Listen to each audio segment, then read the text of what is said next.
Oui, il y a aujourd'hui clairement dans la tête de tout le monde, la question c'est quand allons-nous partir? Ce n'est plus est-ce qu'il faut partir? Bonjour Yitzhak, Boker Tov. Merci d'être avec nous. Je rappelle à nos auditeurs que vous êtes le président de la communauté d'Or HaChaim, vous êtes le président du Mizrahi France, il faut le souligner, et que vous êtes aussi élu local à Saint-Brice, où s'est produit un acte antisémite que je voudrais que vous nous détailliez pour nos auditeurs. Alors oui, malheureusement, un énième acte qu'on découvre en France, à Paris, Île-de-France et surtout à Saint-Brice, une communauté où une grande communauté juive habite, autour de 5000 habitants, 5000 juifs habitants sur 15 000 résidents sur Saint-Brice. Une nouveauté malheureusement, puisque Saint-Brice a toujours été une petite bourgade, une petite ville assez calme, où vivent correctement les juifs et les non-juifs sans aucun problème. Et là, on remarque de plus en plus de jeunes venant de villes voisines, de profils très jeunes, 14, 15 ans, qui viennent chercher souvent le week-end, souvent Shabbat, lorsque nos jeunes se baladent dans les différents parcs ou dans les différentes résidences et viennent racketter, challenger, défier nos jeunes. Et malheureusement, on constate que ces jeunes sont souvent des délinquants qui se baladent en moto, en scooter, sans casque, sans plaque, parfois avec des véhicules volés. Et ça crée un climat compliqué pour la communauté juive, pour les parents qui sont inquiets pour nos jeunes. Et de manière générale, le climat en France contre l'antisémitisme est très compliqué en ce moment. Alors, ce genre d'agression, elle est fréquente, vous le dites? C'est presque une habitude ou c'est quand même assez marginal?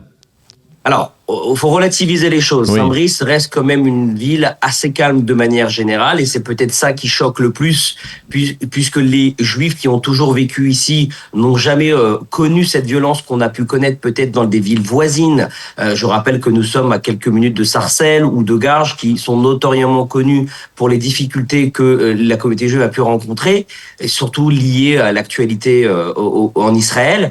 Mais on constate ces dernières semaines, ces derniers mois, une levée de nombre d'actes incidents qui inquiètent, qui dérangent avec nos jeunes, des altercations, des problèmes entre voisins. Il y a quelques mois, il y a eu dans un club de foot une manifestation pro-palestinienne avec des drapeaux palestiniens un peu partout, des tags Free Palestine dans les parcs de la municipalité, des choses qui effectivement inquiètent une population qui semblait jusqu'à présent vivre dans un petit cocon protégé de l'environnement dans lequel elle se situe. Alors les forces de police, dans le cas précis, elles ont interpellé le mineur qui a voulu agresser ces deux jeunes juifs, mais en général, les forces de police, elles sont dans la vigilance, vous le sentez, elles sont très très très solidement, on va dire, elles garantissent une forme de sécurité à la communauté?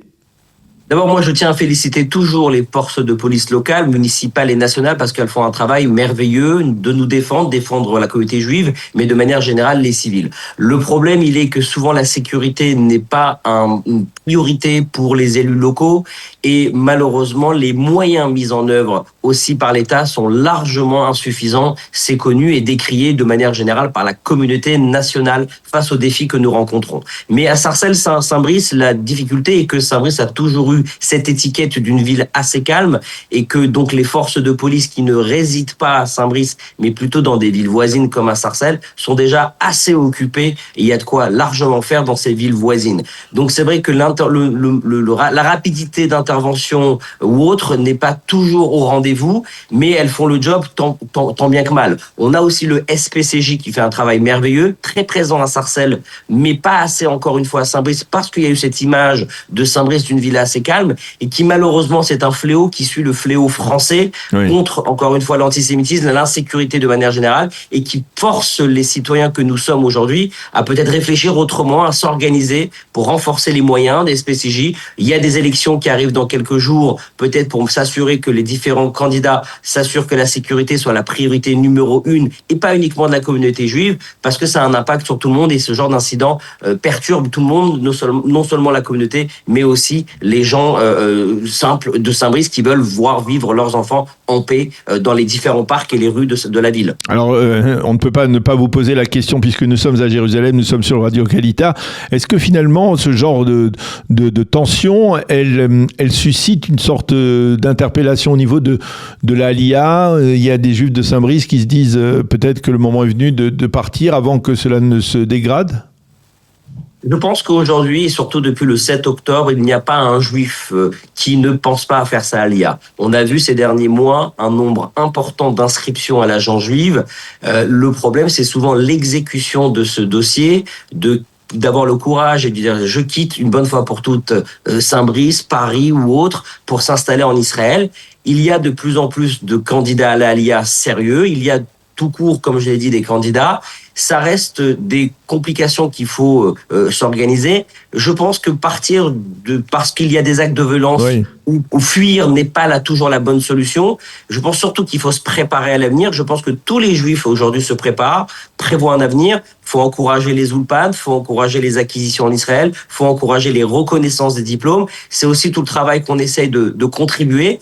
Mais oui, il y a aujourd'hui clairement dans la tête de tout le monde la question, c'est quand allons-nous partir? Ce n'est plus est-ce qu'il faut partir, mais quand allons-nous partir? C'est véritablement le ton du dialogue, du débat au sein de la communauté aujourd'hui, même à Saint-Brice, dans une banlieue qui était donc réputée pour être tranquille et calme, sereine. Justement, ça veut dire que jusqu'à présent, Saint-Brice accueillait tout, on va pas dire les réfugiés de Sarcelles ou de Garges, mais même des gens de Paris ou de sa région qui venaient justement pour son calme et pour sa communauté structurée juive qui vit parfaitement en entente avec son environnement. Mais on remarque, soit par rapport à la proximité, soit par rapport au contexte quand même pro-LFI qu'on constate un peu partout, Paris et sa région qui pousse un peu partout, soit par rapport à la difficulté à vivre son judaïsme, soit par rapport à tout un environnement. Je rappelle qu'à Saint-Brice, et grâce à notre président François Citruc, en 1993, on a eu une cantine cachère qui a été mise pour la plupart des enfants qui sont scolarisés dans les écoles de la République. Ah oui. Ce nombre d'enfants a été très important avant, et aujourd'hui, on parle d'une 50aine d'enfants qui sont encore scolarisés dans l'école de la République et qui bénéficient du dispositif cantine cachère.